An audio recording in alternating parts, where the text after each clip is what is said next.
Friends, welcome to one more mini blog. ఈ video అయితే రెండవ మార్గశిర లక్షవారం వీడియో ఇది. ఇంకా నేనైతే బయట మొత్తం క్లీన్ చేసుకొని నేనైతే ఇలా మొత్తం కూడా క్లీన్ చేసుకొని ద్వారబంధంగా బొట్లు పెట్టుకొని ఇంక ఇవన్నీ చేసుకున్నాను. చేసుకున్న తర్వాత నైవేద్యం కింద అయితే పరమాన్నం అయితే చేసుకుందని పొయ్యి మీద పెట్టాను. తర్వాత నేనైతే దేవుడిని అయితే మొత్తం క్లీన్ చేసుకున్న తర్వాత దీపం అయితే పెట్టుకున్నాను. ఇలా మొత్తం దీపం పెట్టుకున్న తర్వాత కొబ్బరికాయ, అరటిపళ్ళు నైవేద్యం కింద పరమాన్నం గట్ట అన్నీ పెట్టుకొని నేనైతే దేవుడిని అయితే ఇలా చాలా నీట్గా పూజ అయితే చేసుకున్నాను. నా పూజ ఎలా ఉందో ఏంటి అనేది కామెంట్ చేయడం అస్సలు మర్చిపోకండి. నేను ఇంకా బయట ద్వారబంధం దగ్గర కూడా దండం పెట్టుకొని తులసికోట దగ్గర కూడా దండం పెట్టేసుకున్నాను. పెట్టుకున్న తర్వాత ఇగోండి నేనైతే ఇలాగ నీట్గా శుభ్రం అదే మొత్తం అంతా కూడా నేను దీపం పెట్టుకొని నాకు ఇలా ధూపం వస్తే చాలా అంటే చాలా ఇష్టం.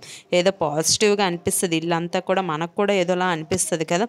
మరి మీకు ఎలా అనిపిస్తుందో, మీరు ఏం ప్రసాదం చేశారో ఏంటి అనేది నాకు కామెంట్ చేయండి. నేనైతే ఇలా సింపుల్గా అయితే పూజ అయితే చేసుకున్నాను. ఈ వీడియో మీ అందరికి నచ్చిందని అనుకుంటున్నాను. Bye bye.